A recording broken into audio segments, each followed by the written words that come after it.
Oh, sure. I'll do whatever you tell me. Bueno, buenas tardes, buenos días todavía.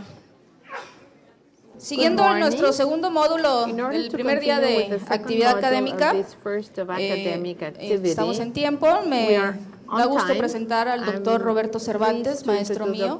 Él es gastroenterólogo pediatra, es jefe del Servicio de Pediatría del Instituto Nacional de Pediatría, que nos va a ayudar el día en este módulo a coordinarnos. Junto con la doctora Carla, le damos la bienvenida a la doctora Carla Miranda Barbachano. Ella también es gastroenteróloga pediatra, egresada del Centro Médico Nacional. Entonces, darle las bienvenidas, doctores, doctor Cervantes, o doctora Carla, para darle la bienvenida al doctor Cris. Buenos días a todos. Vamos a comenzar el módulo de inmunoalergia y voy a presentar con ustedes a nuestra siguiente ponente, la doctora Cris Liacouras. Ella es gastroenterólogo pediatra, trabaja en el Children's Hospital de Filadelfia. Y su primera ponencia va a ser sobre alergia alimentaria, cómo diagnosticarla apropiadamente. Gracias. Buenos días.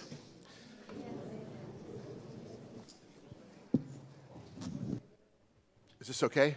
Everybody here? ¿Todo funciona bien? ¿Me escuchan bien? Thank you very much for Muchas gracias inviting me por to invitarme your first International Congress for a su Pediatric primer Gastroenterology. It's very nice. Congreso I appreciate it. internacional de gastroenterología I'm going to speak pediátrica. about Lo two things agradezco today. mucho. Yo les The quiero first hablar de is dos general cosas hoy. En primer gastrointestinal lugar, allergies. alergias gastrointestinales than generales, allergists. que We're son different than diferentes de pediatricians. los When people alergólogos o come los to us with pediatras. allergies, Cuando children, viene gente con niños it's our job to really make con sure that alergias, hay que GI allergy is present. asegurarnos de A que lot of esté times presente la people alergia guess gastrointestinal. and A aren't veces la always correct. So gente that's one thing we'll talk adivina about y in no the siempre first está en lo correcto. lecture. Es And de I'll lo que give you vamos a a lot of hablar en la cases about primera that. In the second presentación. lecture, Presentaré muchos I'm going to talk casos about y en la something I really segunda voy a enjoy, hablarles de algo which que is disfruto, eosinophilic que es la esophagitis, which I esofagitis believe you're seeing as eosinofílica, much as que we me are. parece que ustedes ven And we'll tanto talk como about that for the last nosotros, half y of de the esto time. hablaremos la segunda parte. So, what I'm going to do for the first half an hour Para is esta primera really talk media about hora different quiero allergies and try hablarles de to diferentes distinguish alergias between para distinguir IgE allergies and las non-IgE alergias allergies, which que is very son hard and IgE very y las important alergias in que the no GI son world. We'll talk IgE, about que en el mundo de eosinophilia a alergias little es bit, importante. although Hablaremos more de later when I eosinofilia, talk aunque más about tarde cuando eosinophilic hable esophagitis. de esofagitis And we'll do some eosinofílica cases, lo vamos a the mencionar, typical y things you casos, might see in your cosas office típicas que uno that puede are ver en el likely to be a consultorio possible que GI allergy. probablemente sean And una how the posible alergia gastroenterologist can gastrointestinal, y possibly cómo el use tests to help gastroenterólogo us puede usar determine pruebas allergy. para que nos ayuden a determinar The esta one thing we all alergia. know is that Algo there que are todos often sabemos es que muy a misconceptions. menudo People hay have concepciones wrong ideas about erróneas. La allergies. gente tiene Many ideas patients come in with their equivocadas sobre children alergias. La thinking gente they have viene con sus allergy and they niños don't have pensando que es allergy. alergia Many y no es doctors think alergia. Muchos there's allergy médicos going on piensan and que it's hay not really alergia allergy. y So no es we'll try to alergia. Así understand es that a que little vamos a better. tratar de entender And esto again, un poco it's mejor. important to Y como understand les digo, es the importante differences between entender las diferencias IgE and que hay non-IgE entre mediated allergies. alergias In the mediadas GI por world, IgE y no when we por see IgE. En patients el with mundo de allergy, alergias, most of cuando the vemos a time, it's pacientes not con alergias, IgE mediated casi siempre allergies. no It's son not alergias a simple mediadas por allergy where you IgE. can do a skin No es una test or alergia something sencilla con and alguna find out the prueba problem. It's cutánea really para averiguar more cuál es el difficult than problema. that. No, And generalmente we'll es give you más the approach difícil. that we Y often les use vamos in a dar el Philadelphia and the abordaje que United usamos States. en Filadelfia It's y en different Estados among Unidos, GI que es allergists, diferente GI people and entre allergists los who just take care of gastroenterólogos y patients los with alergólogos, que IgE son mediated los allergies. que atendemos aquellas This is just a o quick atienden aquellas alergias picture mediadas por of IgE. the typical Esta idea of what fotografía allergies can do to you. es So típicamente after you lo que eat a food, cómo and puede it's ser una mainly the alergia. Un protein in the alimento, food that proteína causes en el problems. alimento generalmente Antigens ocasiona in your problemas. body, Los alérgenos look en at el it and try to cuerpo figure out what to do. lo ven And if y you have tratan an de IgE ver qué mediated hacen. Si allergy, la alergia es mediada you por have IgE, antibodies that develop that give hay you pretty immediate anticuerpos que symptoms. que And we'll talk desarrollan about that in a síntomas second, but it's very simple, or inmediatos. much more simple to determine Pero definite es más food allergies from the GI seguro tract that determinar cause allergy los than alérgenos if que it's a pueden non-IgE ocasionar las mediated alergias, a que si no problem, estuviese mediado which is por basically IgE el caused by problema, lymphocytes. ocasionado básicamente por And that can linfocitos. take often several days A or even menudo a week son to días o develop hasta una symptoms semana los different than an necesarios IgE para mediated food desarrollar allergy, which diferencia a happens lo in que es minutes or mediado an por hour. IgE, una alergia And so we'll try to mediada por understand the IgE que es de difference between minutos those two and a where horas. they give us Veremos la trouble as a diferencia entre los dos y gastroenterologist. cómo nos dan problemas So como again, there are many gastroenterólogos. allergies, Hay GI muchas allergies that are alergias easy to figure IgE out. fáciles And de they're the ones dilucidar. that, again, most of the time Son las que allergists casi and todo el tiempo pediatricians los can deal alergólogos with y very los easily. pediatras pueden tratar Anaphylaxis, fácilmente. it's La simple when you eat a anafilaxia food al comer un alimento y que en minutos hay problemas, casi todo el tiempo. El problema es respiratorio, reacciones cutáneas, urticaria, pero muchos problemas gastrointestinales de vómito y de diarrea, pero es sencillo, se comió un alimento y en minutos se tiene el problema y se puede identificar el problema. Si se retira ese alimento en el futuro, el problema ya no ocurre. Es muy fácil de dilucidar. Lo vemos mucho en Estados Unidos, pero en su mayoría lo ven los pediatras, los alergólogos, los urgenciólogos, no los gastroenterólogos. Son generalmente gente que no viene con nosotros, sino que ya han sabido qué hacer con este tipo de alergias a alimentos. A veces es importante, puede ser fatal, ocasiona problemas muy serios, por eso la gente va a la sala de urgencias. Pero puede haber problemas gastrointestinales muy severos y la razón por la cual es importante es porque otras alergias gastrointestinales que nos dan síntomas muy similares, vómito y diarrea tempranos que no están mediadas por IgE, de lo que hablaremos, pero casi todo el tiempo estos síntomas se relacionan con anafilaxia por IgE. Muchos de estos niños tienen asma, pueden tener eczema, necesitan epinefrina, la tienen que llevar con ellos en caso de que tengan exposición a la que no deben estar expuestos, puede ocurrir a cualquier edad y a menudo estos problemas se extienden de la niñez hacia la adolescencia. Y una vez más, los alimentos son las nueces, los mariscos o los lácteos, los que más generalmente ocasionan estos problemas mediados por IgE. Y aparte de las alergias severas inmediatas, puede haber nada más reacciones cutáneas. Se come un alimento y rápidamente se desarrolla urticaria o una lesión enrojecida o con prurito que se puede asociar rápidamente a lo que se comió. Si suspenden esos alimentos, la reacción desaparece. Casi todo el tiempo estos niños los ven los alergólogos, los pediatras, y no llegan con nosotros, o los urgenciólogos. Y muchas de estas reacciones se pueden relacionar con las alergias a alimentos mediados por IgE. ¿Han escuchado del síndrome de comida por polen? Es un síndrome de alergia oral. Es el alimento que se comió y en momentos hay pruritos, se inflaman los labios. Típicamente lo vemos como gastrointestinales, pero está relacionado a alergias por alimentos. Muchas veces es una combinación de alergias de alimentos mediadas por IgE o no. El polen y cosas así están involucrados. Los pólenes tienen que ver con estas alergias como el del abedul, de la nuez, de la ambrosía, del pasto.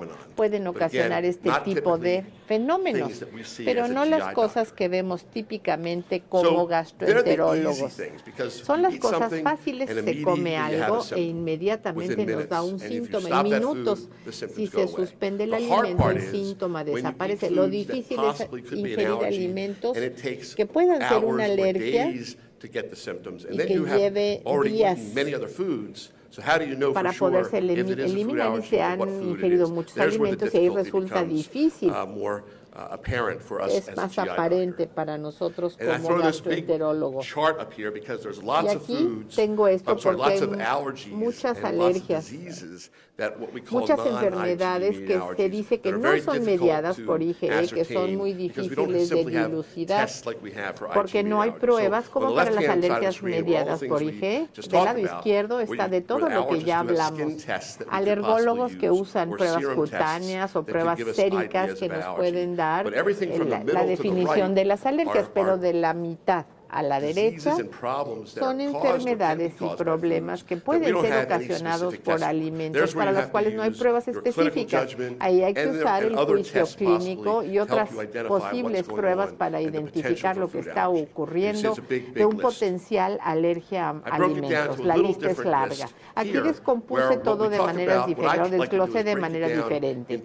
Lo desglosé en lo que son verdaderas alergias e intolerancia a alimentos. Hay algunos alimentos que dan síntomas, que no son verdaderamente alergias. Hablamos de las alergias a alimentos mediadas por IgE, definitivamente una alergia que se da rápidamente, pero luego se comen otros alimentos que dan síntomas muy rápidamente, que no son realmente alergias, cosas como la cafeína, la comida china, comida muy condimentada que se come y da reacción inmediata, pero en su mayoría son intolerancia a la comida, al alimento y no alergia.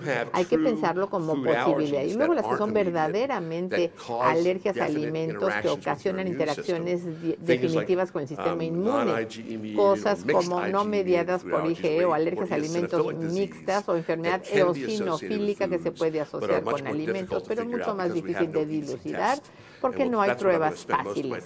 Ahí le voy a dedicar la mayor parte del tiempo en mi plática. Hay que, como gastroenterólogo, cuando vemos a pacientes, lo más exacto que se pueda, yo veo pacientes en mi oficina que me vienen a ver pensando que es un niño, eso es lo que tiene, una alergia a alimentos, pero no es así. Tienen enfermedad diferente o intolerancias a los alimentos o sencillamente algo en lo que no pensaban siquiera. Y a menudo me vienen a ver porque los pediatras les dijeron que creen que tienen una alergia, pero que de hecho no fue así. Mi trabajo es ser el doctor final que decida si es alergia, no es alergia, es algo más en lo que tenemos que pensar. El problema es que si no lo hacemos, la gente puede restringir alimentos meses o años cuando en realidad no lo tienen que hacer, particularmente en niños, para la restricción de alimentos, porque no es lo conveniente si no es la causa de fondo. Algo más que hay que mencionar rápidamente es que tampoco tenemos buenas pruebas para alergias a alimentos, a la excepción de las pruebas cutáneas y aquellas pruebas para alergias mediadas por IgE. Los síntomas son a menudo diferentes de lo que vamos a mencionar.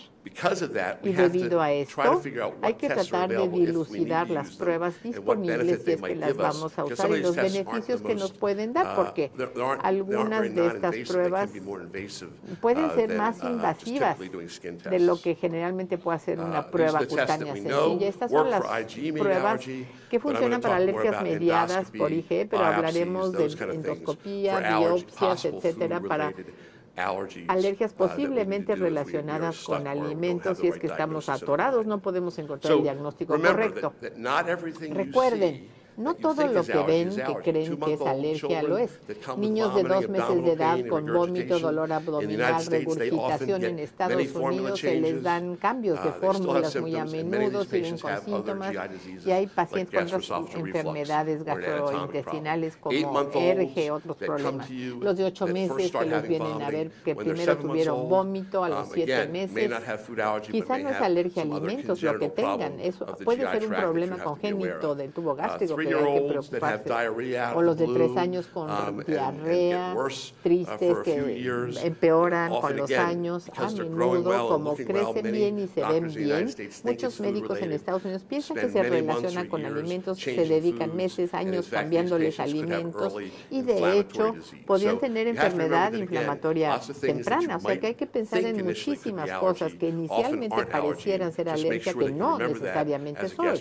Hay que recordarlo como gastroenterólogos, porque es la última vez que se intenta el diagnóstico. Sin importar lo que haya hecho el pediatra, no ha funcionado.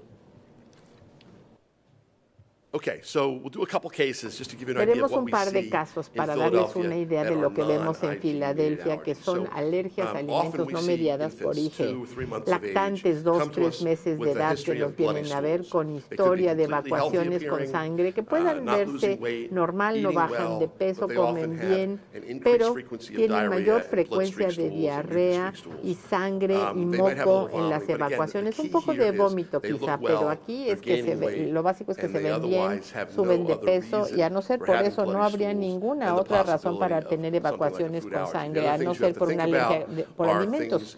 Hay que pensar en cosas que posiblemente sean infecciosos, pero si los niños se ven bien, actúan bien, comen bien, es poco probable. Padecimientos inflamatorios, incluso enfermedad intestinal inflamatoria no es posible tenerla a esta edad tan temprana, pero hay que ver su apariencia, que también se ven, que también comen, y estas evacuaciones que tienen generalmente sangre, estos como hilos de sangre, son indicativos de esto, que hay que atender a los pacientes, pero nos los envían porque tienen diarrea o sangre en evacuaciones que continúa incluso al cambiarles los alimentos.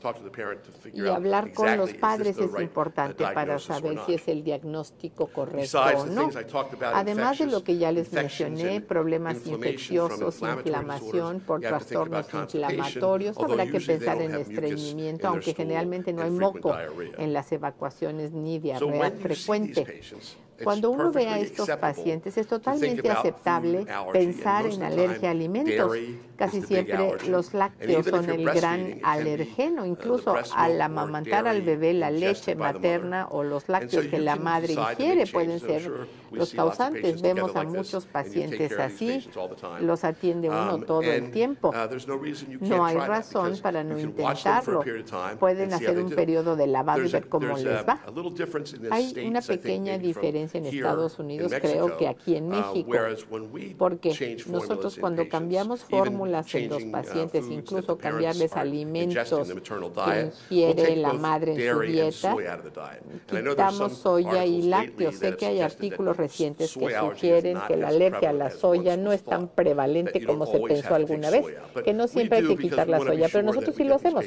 Nos queremos asegurar de que mejoren rápidamente, o suspendemos la soya y los lácteos de la dieta y nos vamos a una fórmula de hidralizato de soya, una de fórmulas que tienen menos soya para hacer el cambio, pero si nada más quieren ir a la soya lo pueden intentar. Hay información de que es posible, aceptable el hidrolizato de proteína.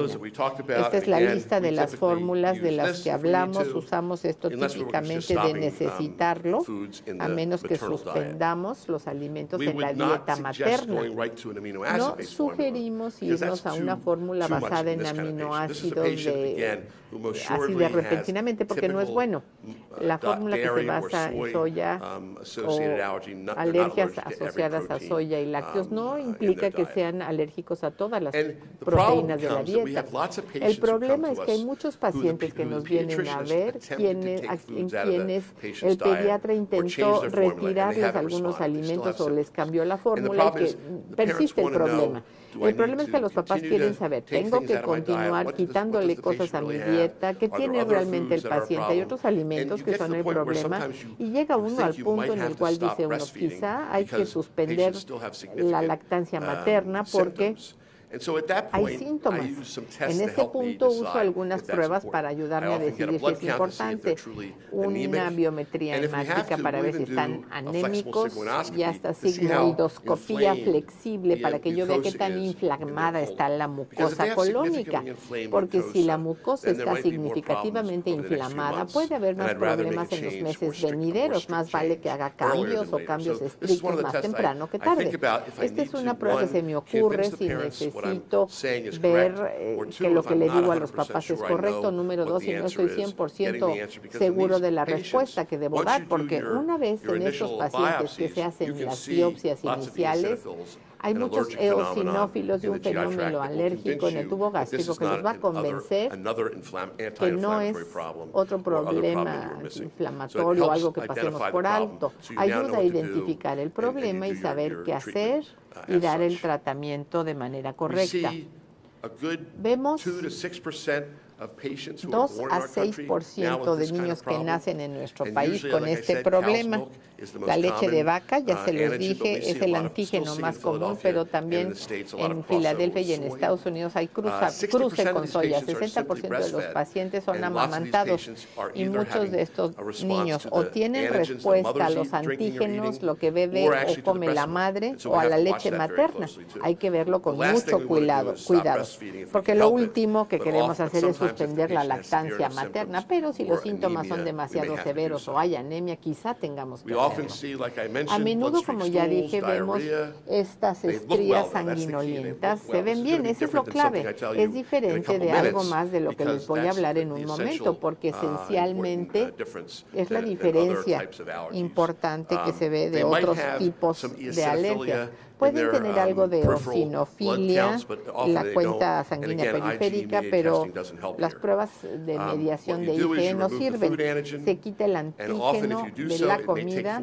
Al hacerlo pueden ser necesarios de 4 a 6 semanas para mejorar. Los papás que nos llaman después diciendo que el niño sigue con diarrea sanguinolienta o con síntomas es de preocupación si ya sigue de 4 a 6 semanas. Ahí quizá querramos hacer endoscopía diagnóstica, pero generalmente de 4 a 6 semanas mejoran incluso antes y les quita uno estos alimentos y eventualmente casi todos los pacientes tendrán resueltos sus síntomas. Al reintroducir los alimentos al año de edad les va bien a los pacientes. De vez en cuando hay pacientes en quienes se lleva más tiempo, 1 año, 2 años y medio resolverlo, pero si este es el diagnóstico y se hacen las cosas correctas, se reintroducen los alimentos en algún cierto punto, van a mejorar. La reintroducción generalmente se hace en el consultorio, nada más por si hay síntomas inmediatos. Quizá nos irá bien si se hace en casa, pero lo hacemos una vez en consultorio. Si los síntomas se dan de inmediato, podemos observar muy detenidamente una posible anafilaxia, que es muy raro, pero decirle al paciente que hará en los siguientes 6 meses, suspenderlo y luego reintroducir el alimento más tarde. Pero casi siempre mejoran. Es lo que se llama proctocolitis alérgica del lactante. Diferente de esto son los pacientes a quienes se les da una proteína. Este es un niño de 8 meses. Amamantado inicialmente, le iba bien, se le dio yogur. El hermanito le dio por primera vez a los 8 meses de edad yogur y rápidamente desarrolló irritabilidad severa, diarrea, vómito, lo que vería uno en una anafilaxia, pero no era anafilaxia porque el niño no tenía síntomas respiratorios ni problemas cutáneos. Con el tiempo empeoró el vómito en horas y casi siempre estos pacientes hay que verlos en la sala de urgencias para rehidratación endovenosa, están así de enfermos, que es muy diferente del último caso que les presenté. ¿Qué pasó con este paciente? Inicialmente se fue a la sala de urgencias, se fue bien, se fue a casa, le dijeron a los padres que ya no le diera lácteos y 2 días después, lamentablemente, el hermanito le dio más lácteos. El niño volvió a tener una reacción severa, muy aguda, que puso en riesgo su vida, requirió otra vez de líquidos endovenosos. Es el síndrome de enterocolitis alérgica en lactantes, ocasionada por alimentos. Les va bien, casi siempre mejoran después de 1 año. Esto es alguien a quien no le pueden dar proteína de alimentos que ocasione este problema, porque si no, el evento será muy severo y requerirá atención de líquidos endovenosos y de hospitalización. Es mucho más diferente que la alergia a la leche de vaca. Pero el problema es que no sabemos la causa. Al hablar de IgE, alergias a alimentos mediadas por IgE o no IgE, esto está como en medio, en donde no hay una respuesta perfecta sobre el mecanismo de las alergias no mediadas por IgE. Y puede haber problemas no solamente con los lácteos, sino con la soya. La soya contribuye mucho a este problema cuando tenemos lo que en inglés se abrevia por FPICE, que es la proctocolitis alérgica de los lactantes. Es diferente de la proctocolitis alérgica. Se requieren visitas a la sala de urgencias por la letargia, acidemia, hipotensión que puede dar, y se requieren de los bolos endovenosos, evitar los alimentos, y al reintroducir estos alimentos, diferente a la proctocolitis alérgica, hay que hacerle en un entorno en donde uno está listo para actuar, se lo mandamos a los alergólogos al año, a los 2 años de edad, y se les trata en el hospital por si hay un gran problema. Ocurre muy a menudo, pero tal y como ocurre con la proctocolitis alérgica, el problema se resuelve, pero quizás se requieran 3-4 años y quizá haya que pasar por varios episodios de reintroducir alimentos antes de que se dé una verdadera solución al problema. Estas son las diferencias entre la alergia a la proteína de leche de vaca y lo que son el síndrome de enterocolitis inducido por proteína de los alimentos, o que se abrevia FPAIS.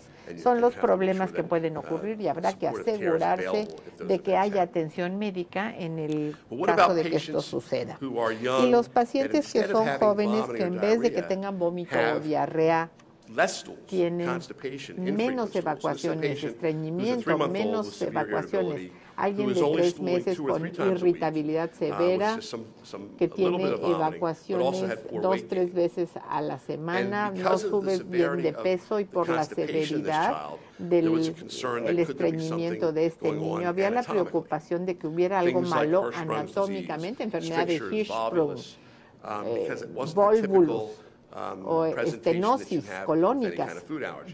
Todo esto que puede estar relacionado con alergias a alimentos, pero al estudiar algunos de estos niños y se buscan problemas anatómicos como enfermedad de Hirschsprung con un enema varitado o enfermedad de Hirschsprung, al hacer una biopsia buscando células ganglionales, nos podemos llevar unas sorpresas. Células de alergia eosinófilos se ven en el tejido.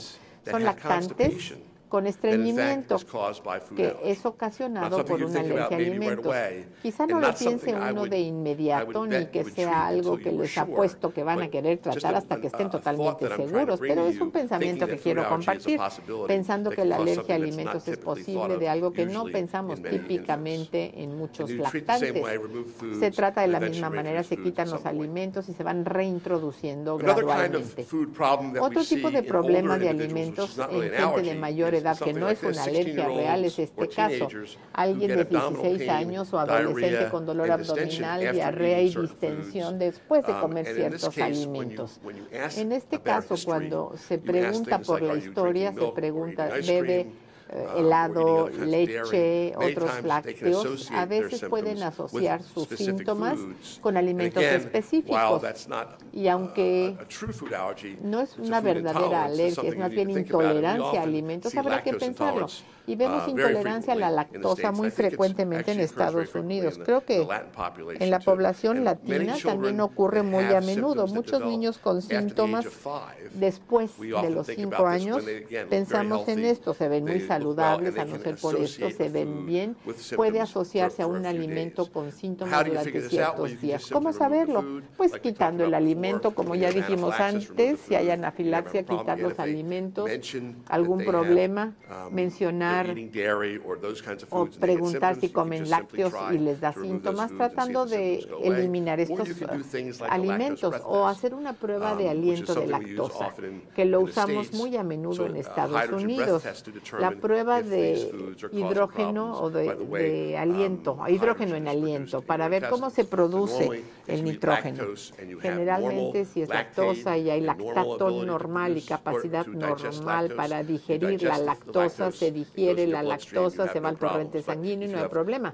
Pero cuando hay intolerancia a la lactosa y hay problemas con la enzima en el intestino, hay lactosa que está en su intestino, se va al colon, fermentado por bacteria y da síntomas. Se puede usar la prueba de aliento para ver los niveles de hidrógeno que se producen, para ver si esto ocurre en su sistema.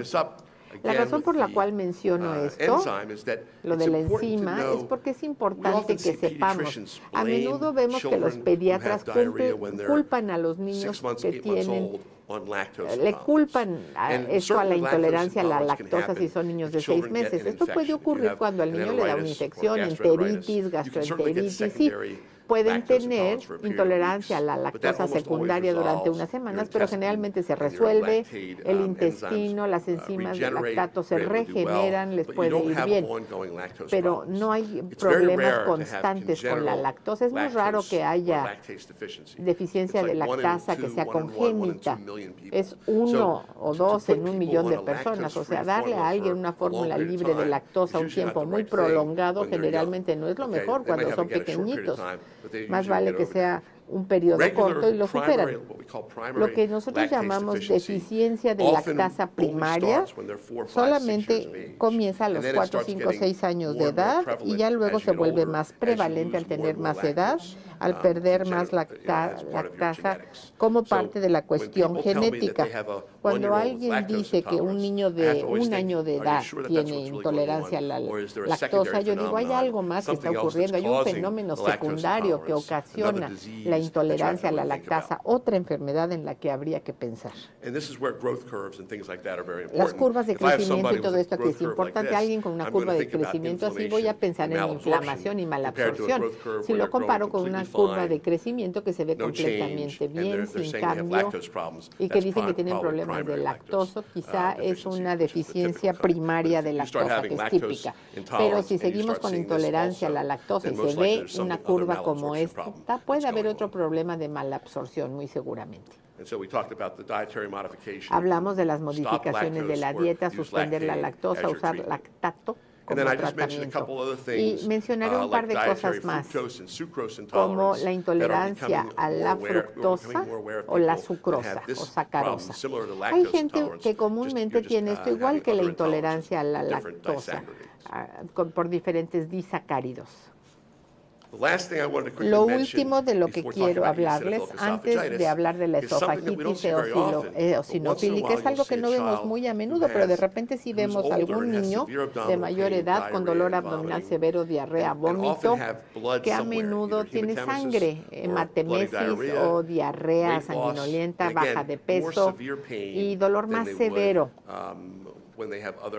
cuando tienen otros problemas como estreñimiento o alguna alergia a alimentos retenida. Pueden tener historia de trastornos atópicos como asma, rinitis alérgica, y en este caso en particular, donde hay dolor abdominal severo y evacuaciones sanguinolentas, la biometría hemática, si tienen suerte, mostrará eosinofilia periférica elevada. Si esto se encuentra, hay padecimientos eosinofílicos del tubo gástrico que pueden ocasionar enfermedad gástrica o intestinal. Aquí hablamos de gastroenteritis eosinofílica. Casi en todos los casos se requiere endoscopía y biopsia para poder saber qué hacer.